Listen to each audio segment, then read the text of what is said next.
Those of you in the very back come forward. I think it's better for a speaker to have people a little more solidly confronting him. Please.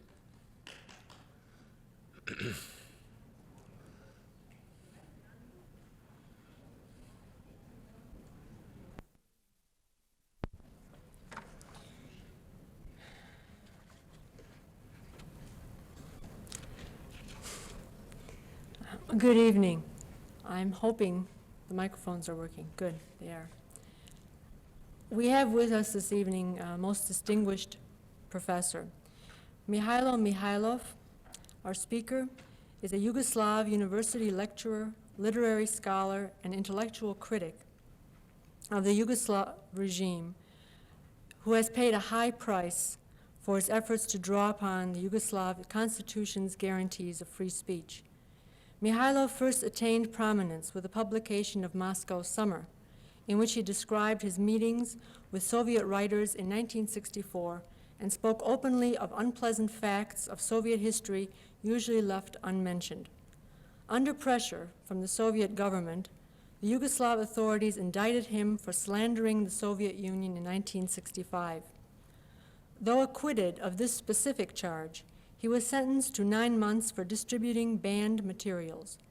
He actually served only 1 month of the sentence before it was suspended, but he lost his university position and was kept under surveillance for a year. He was once again brought to trial in September of 1966 and condemned to a year in prison on the charge of spreading false information. Before he could serve this sentence fully, he was taken from prison to be tried a third time on the grounds that he had published in foreign newspapers articles which he could not print within the country. One of them, incidentally, dealt with the question of why communist intellectuals hesitate to criticize their own regimes. In the course of his trial, which was widely covered by the Western press, Mihailov defended his right to state his views publicly, in the Yugoslav press if possible, otherwise in the Western press. His real offense was his plan to found a journal which would be the voice of the loyal opposition, an opposition which accepted the basic tenets of a socialist state in Yugoslavia, but demanded democracy and freedom of speech, at least within a socialist framework. Such a demand was more than the state could allow. On 19th of April 1967, Mihailov was sentenced to 4.5 years in prison and forbidden political activity for 4 years thereafter for the crime of having published, in quotes, hostile propaganda abroad. As the New York Times commented at that point, any such hostile propaganda could never have been so damaging to his country's reputation as his conviction and his sentence.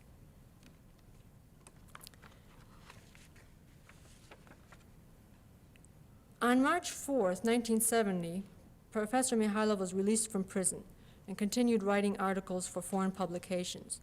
He did not alter his fundamental political views in the 1970s, but he devoted greater attention to the spiritual and religious aspects of freedom. The beleaguered dissident was once again arrested in October of 1974.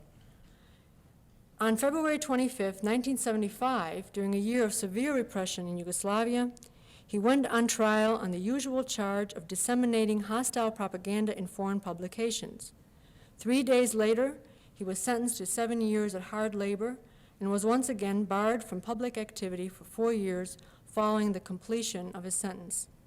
In prison, he began protracted hunger strikes in December 1975 and again in December 76 to improve his living conditions. Meanwhile, human rights groups in the West petitioned Tito for his release. To mark Yugoslavia's National Day, the state freed Mihailov and a group of other prisoners in a November 1977 amnesty. "I do not intend to be quiet," Mihailov announced upon leaving jail. He attributed his release to the fact that the East-West Commission on Security and Cooperation in Europe was meeting in Belgrade at the time to discuss, among other things, compliance with the human rights provisions of the Helsinki Agreements of 1975.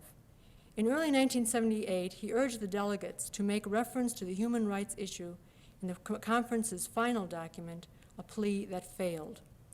Even when he was not in prison, Mihailov was unable to accept a standing offer made in 1970, of an opportunity to carry on his academic work at Stanford University because his government would not give him a passport.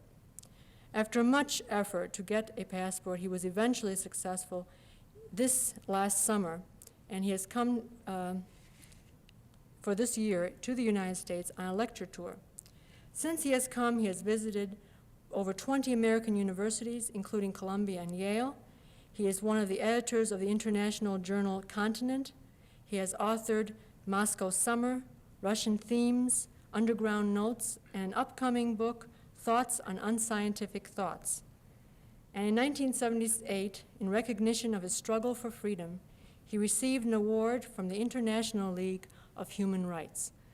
At this point, I would like to turn over the podium to Professor Mihailov.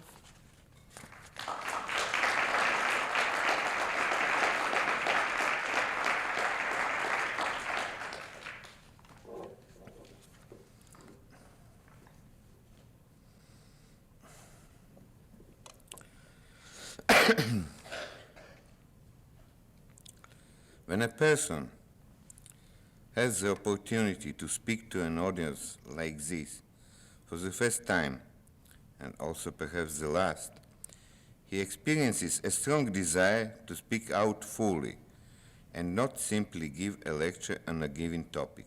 And indeed, what an author has in his head can usually be found in his books, and thus people come to his lecture primarily to gain an impression of him as a person and not only of his ideas. As I have already stated, the desire to have one's says is not unusual, and I am no exception. Thus, in a brief period of times, I would like to tell you something about myself, about my spiritual experiences, and the thoughts which concern me the most. Please forgive me for my bad English, but this is my first visit to the West. My story began 13 years ago. On March 4th, 1965, someone knocked at my office door in the philosophy department of Zagreb University in little town Zadar on Adriatic coast, where I was teaching. Young man, student of mine, who turned out to be an agent of the UDB, the Yugoslav Secret Police, along with several plainclothes men and one uniformed policeman. The so-called student said, "Your hour has come." And I was arrested for the first time in my life. It was noon, and I hadn't had a chance to read the newspapers, having just arrived at work. However, on my way in, I noticed the students and colleagues were looking at me oddly. I even went into the men's room to check whether something was wrong with my clothing. It turned out that they had simply read the papers and I didn't. That day, the newspapers published Tito's speech to a group of prosecutors, whom he reproached for not having noticed that the literary magazines were publishing all sorts of evil things, for example, my series of articles titled Moscow Summer, which appeared in the Belgrade magazine Delo. According to Tito, my articles, quote, slandering our fraternal socialist country, that is the Soviet Union. You may find it interesting that at that time, when I was publicly criticized by our president, arrested and then unlawfully dismissed from my job as assistant professor at the university, I was the secretary of the Teachers Union, of the Philosophy Department, and of the Zadar branch of the Historical Institute of the Yugoslav Academy of Sciences. However, in Yugoslavia, as in other non-democratic one-party countries, unions exist as a mere formality to give the system a civilized appearance, but in fact unions cannot achieve anything, decide anything, or even speak out publicly. And my job as secretary of the Teachers Union was nothing but a meaningless formality. I was elected to the post for reasons that you may find difficult to understand. Namely, I was the youngest teacher in the department, and as you say here, it was an offer I couldn't refuse. The only duty a union secretary has in our country is to collect union dues and call a yearly meeting of all members. Every teacher is required to be a member. Therefore, the post of a union secretary is considered by all as a boring addition to one's regular work, and this position is given to those who cannot refuse. As you can see by name, our trade organization is practically the same as that here in the United States. The charter is the same, and so are the goals to protect the interests of its members. And yet, your trade unions have nothing in common with those in Yugoslavia. Here, the unions have real power and are independent organizations, whereas in Yugoslavia, as in other one-party countries, they are simply a boring and empty formality. This is so because the United States is a democratic country and Yugoslavia is a one-party dictatorship. And any dictatorship, be of the right or left, even the most liberal one, makes any public organization or institution meaningless, just as any number, no matter how large, multiplied by 0 equals 0. Having spent 40 days in jail, I was released and found myself without work and not being allowed to publish in my own country. Having no choice, I began to write for the Western press. Next year, in the summer of 1966, a small group of my friends, Yugoslav intellectuals, attempted to start an independent periodical with a social democratic direction. This publication would have been legal and in compliance with Yugoslav law. In June of that year, there was a purge of the Yugoslav secret police. The longtime chief of the secret police was replaced. Thousands of a member of secret police were dismissed. It seemed that a wave of liberalism was underway. There was some hope that the authorities would start respecting their own laws. According to Yugoslav law, it takes 5 citizens to exercise the right to publish a newspaper or periodical. The only limitations are that they cannot be anti-socialist, they cannot preach hate among races and nations, and they cannot advocate war. And so, a few dozens of my friends from the 3 largest cities in Yugoslavia decided to meet. Among us were young assistant professors, writers, architects, and artists. The only thing that united us was a strong belief in the freedom of the press. By that time, my name was fairly well known. A year before, the book version of Moscow Summer created a great stir in the press, and as I have already pointed out, it brought me for the first time to prison. By writing articles for the Western press, I was able to get publicity and support for our attempts to start the first independent periodical in a communist country. Our project wasn't readily understood, neither was it simple. Our calculations and hopes were not by any means based on Yugoslav law alone. To anyone living in a communist country, it is common knowledge that laws in a one-party system are meaningless and serves only propaganda purposes. Our main target was to gain the support of world public opinion, to which all communist dictatorships especially Yugoslavia, are sensitive.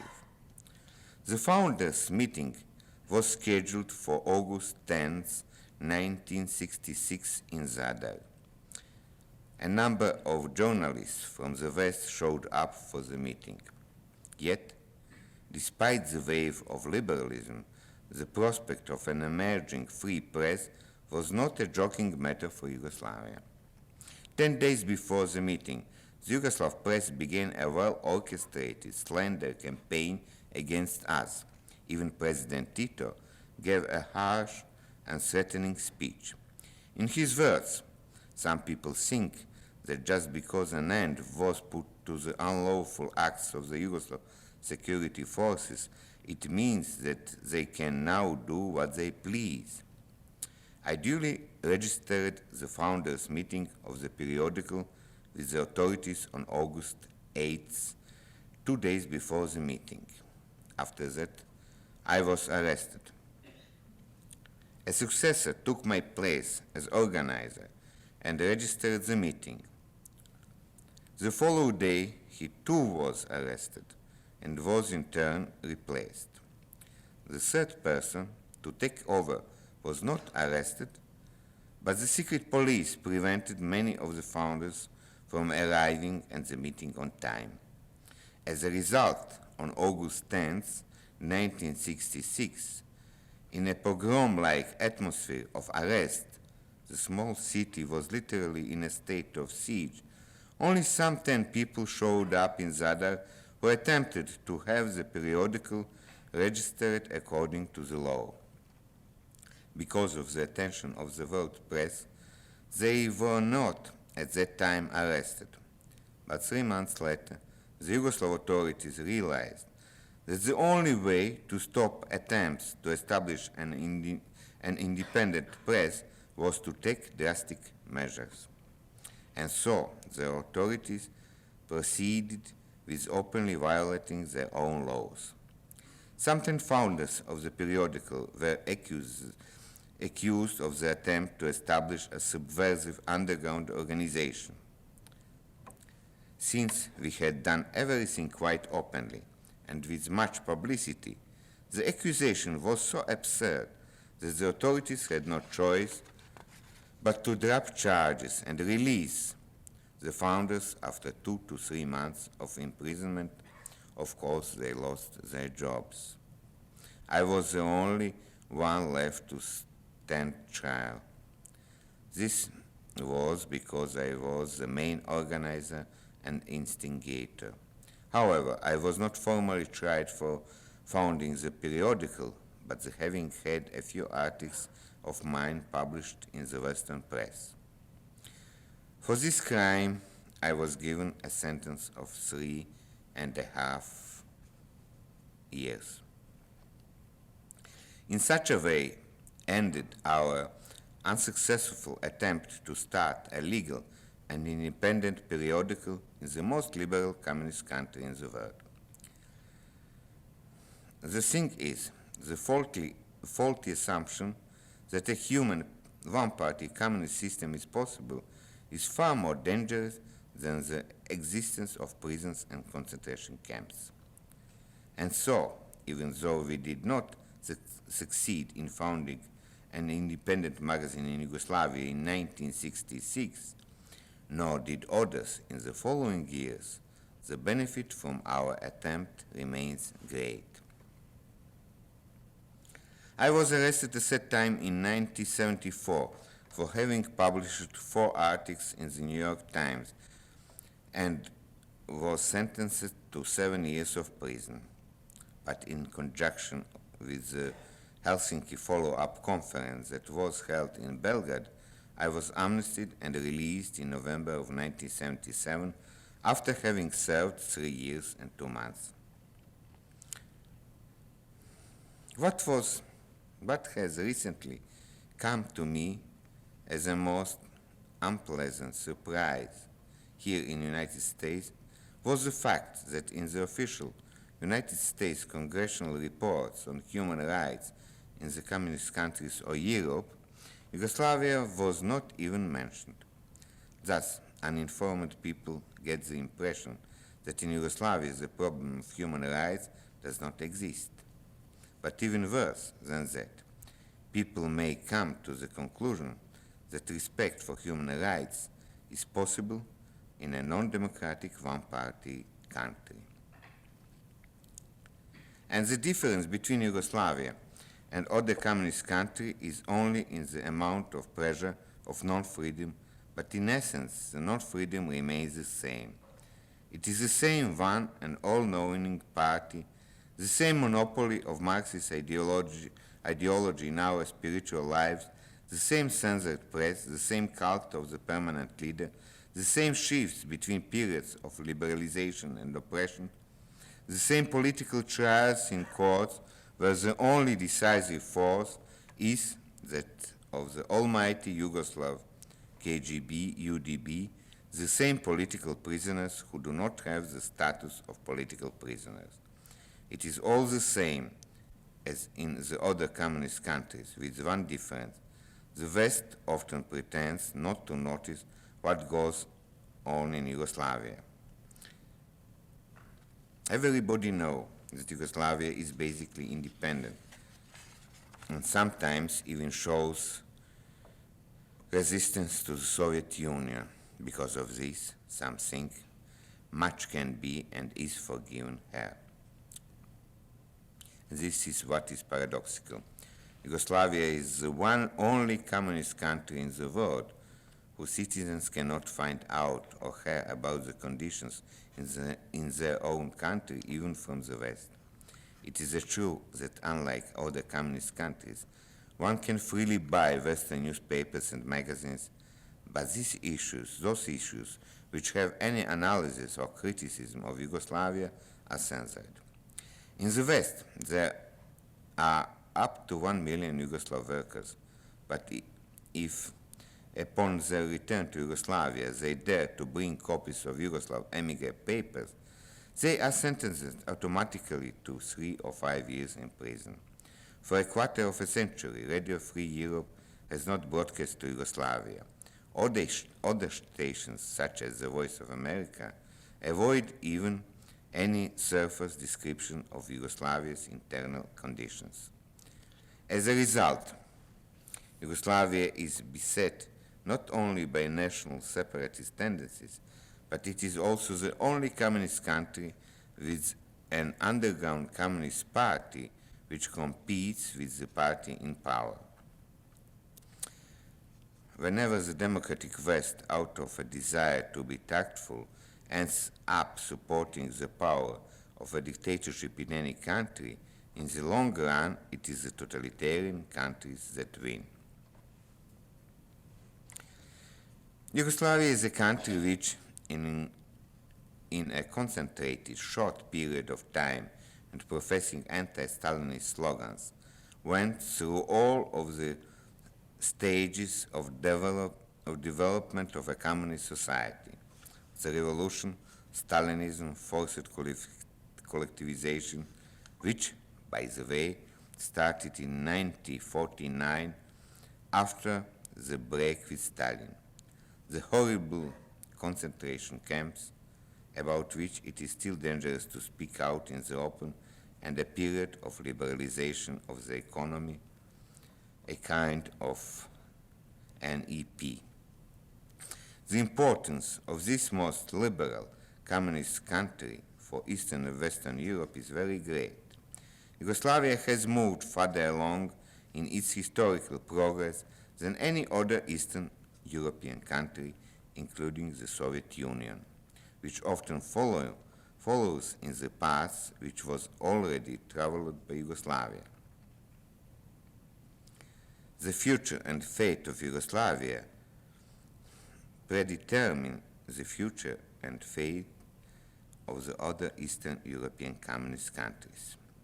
Yugoslavia is the first communist country which has come to the crossroads from which it can either return to the totalitarianism of a Soviet or Chinese type, or it may move along an as yet untrodden path toward pluralistic and democratic socialism.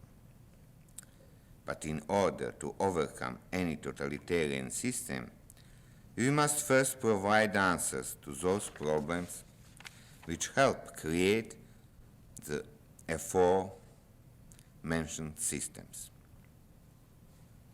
We have not even solved in theory or in the spiritual and ideological sphere the cause or treatment of this disease, and the solution is impossible through political struggle alone.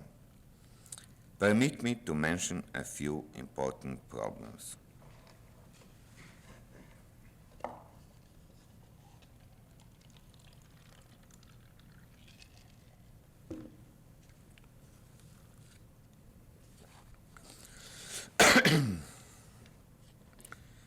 For example, freedom of economic and scientific development. It is easy to defend free competition when one is dealing with horses or cars. However, when the demands of public transportation increase and a subway has to be built, then it is obvious that free competition is ended, since one is not going to dig up 2 or 3 parallel subways. However, in a sense, our whole planet has now become or is becoming one single subway in which, honestly speaking, the United States rides first class.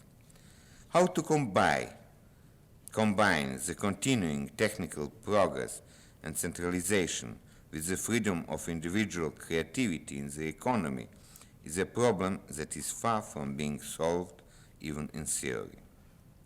Or take the problem of nationalism, for instance. How does one find an ideological and spiritual base for the creation of a supranational movement without it being totalitarian, when it is obvious that nationalism cannot withstand international communist totalitarianism? Or let us look at the relationship between science and religion. Today, even the people most devoted to the church have come to realize that the religious language is completely outdated and incomprehensible. But the very basic thing is that I don't believe that the political struggle today in this world is the one which is decisive. However, it is often unavoidable. The true struggle today is in a spiritual and ideological sphere rather than in a political one. That is why I do not believe that all the problems of today's world can be solved by a victory over communism.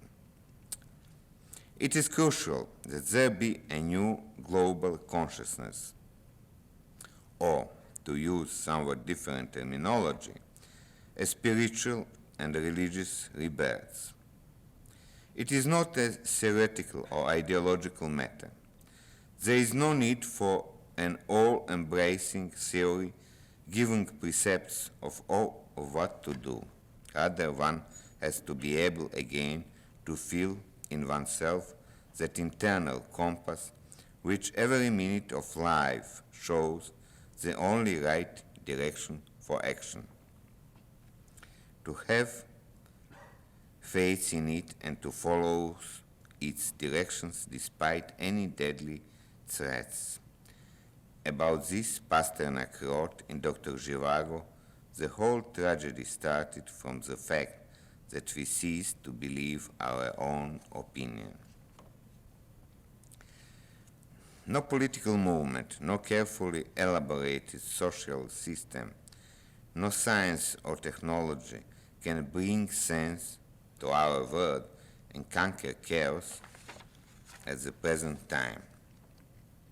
It can be achieved only by the true spiritual or religious renaissance suffered through in one's own experience.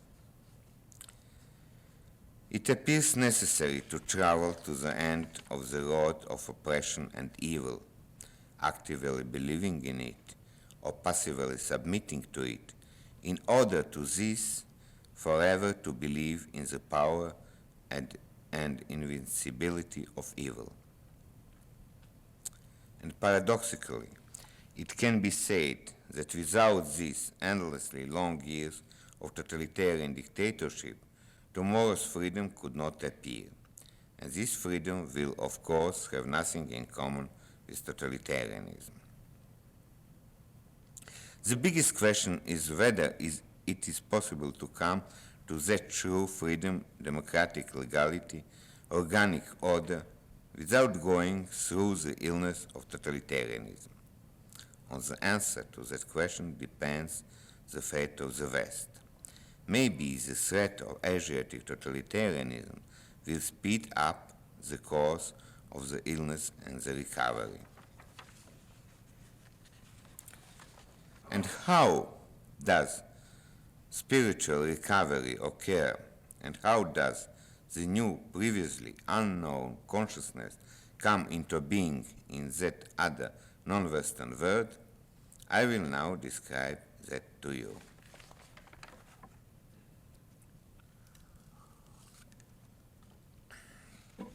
What happens within a person at that moment when suddenly turned out of an ordinary life, he is thrust under the jurisdiction of mercies and powerful forces which appear to have only one wish, his destruction? Is any kind of defense or resistance possible? Everything a person had lived by, everything he possessed, that is free will, people who were close to him, work which he enjoyed, private property, his physical being, his life, none of this is he able to defend, and all is in the hands of the forces of evil.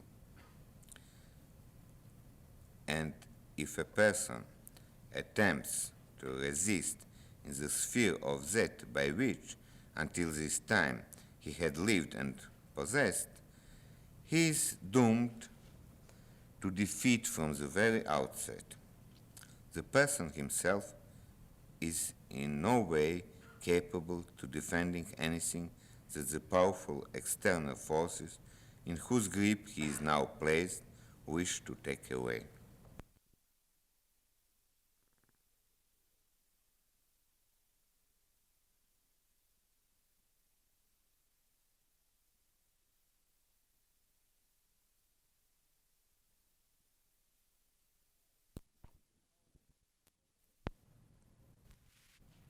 However, in order for this struggle to be successful or even possible, one must renounce beforehand everything that the physical forces can take away. And at that instant when this occurs and the person becomes totally free, then in the experience of people who underwent this concentrated form of life, that is the maximum of non-freedom, the most mysterious aspect of their trial occurs. Some kind of all-powerful force appears in the depths of their soul. This force not only gives the mutilated body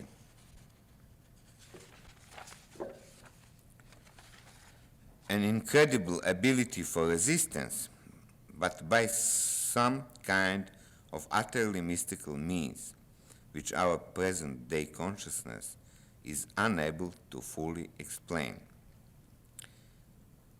begins to influence the external world. Let us repeat again. To influence and determine events which to our present-day consciousness appear to be independent of man, yet are nevertheless a saving force for him.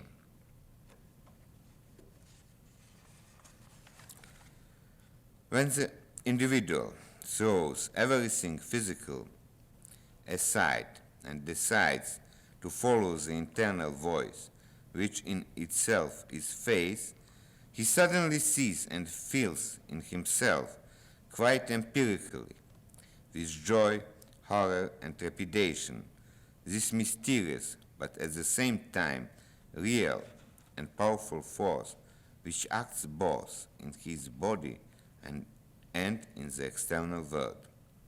And simultaneously with this comes the realization that he is not the owner of this force, that it is not his prerogative to direct it according to his own judgment, but on the contrary, that everything in life, and life itself, is completely dependent upon the spiritual and mysterious force, in Greek, mystikos, which is mystic, and in the language of a religion, it is called God.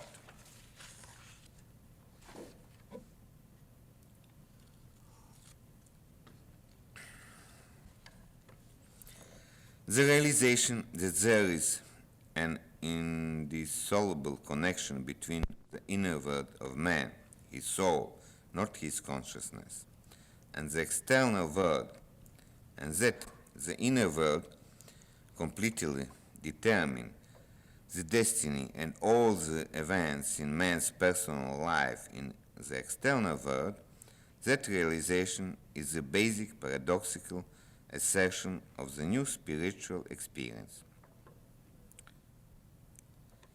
It is paradoxical because, from a superficial view, the destiny of an individual was determined totally by the mighty totalitarian pressure of the external world.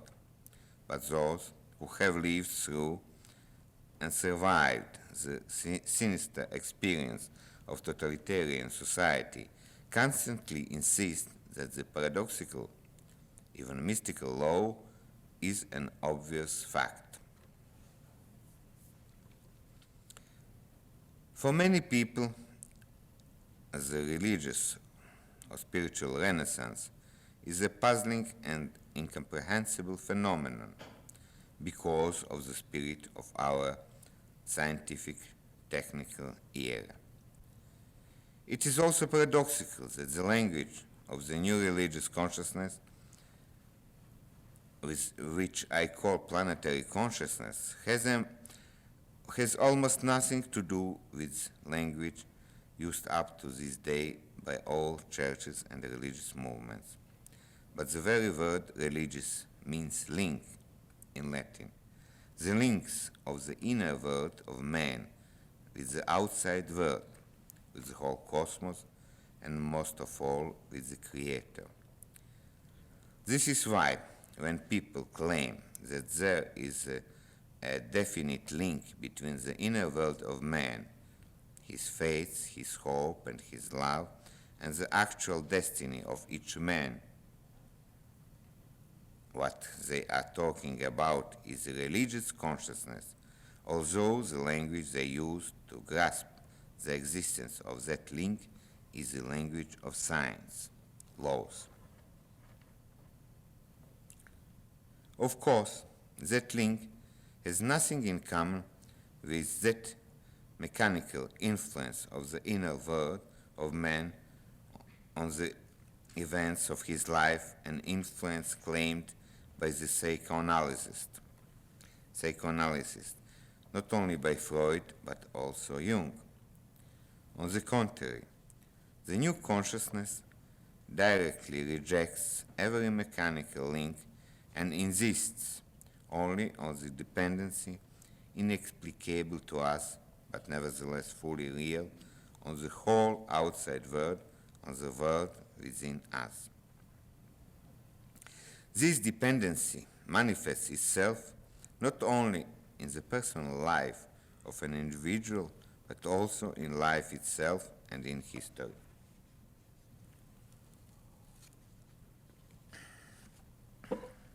For the contemporary man, who is convinced that he is just a blade of a grass, totally under the power of physical, biological, psychic, social, and other laws, the basic claims of the new consciousness are, of course, completely incomprehensible. That might seem to him as nonsensical as a claim today that the earth does not revolve around the sun, but vice versa, that Ptolemy was right and Copernicus wrong. Thus, for many, many people, the coming spiritual or religious renaissance will be unacceptable. But its acceptance does not depend on will. The awareness of the other world's dependency on the inner world bursts imperiously into the human spirit despite one's wishes and established scientific and non-scientific opinions.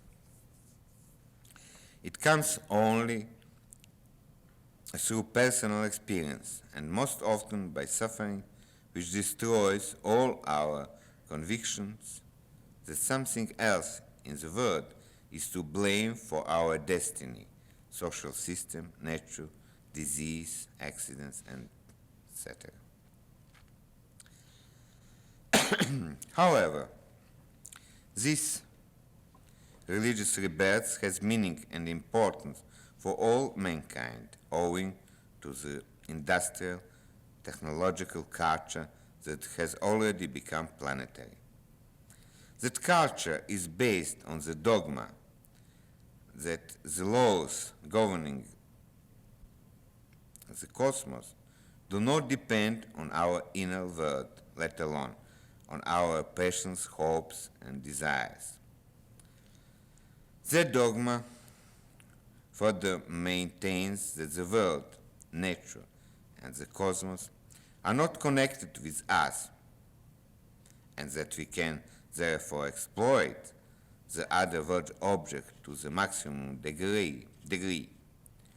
Of course, the exploitation depends wholly on our reason, science, and technology, all of which recognize the laws of the external world. It is assumed that neither the external world nor man could escape the power of these laws. When man starts looking at the world as an object and not as a living entity, linked in some mysterious way with his soul, then all his fellow men gradually become objects, so that man comes finally to feel completely alone. He finds himself in total loneliness in the cosmos object. Yet the suffering brought about by the loneliness clears the way for the religious rebirth, which in turn makes the world again a living entity. Man starts to realize that he is fully responsible for the destiny of that living entity, and thus his soul leaves its solitary confinement. The new awareness is not easy to come to. The human spirit has been far too long polluted with false ideas and theories about the absolute power of human reason and science. It is too early to talk about the unavoidable conclusions to which the new planetary consciousness will lead. These conclusions would undoubtedly terribly frighten the people who have not yet reached the boundaries where the dogma about the world object starts to crumble. But the time for that will come too. Thank you.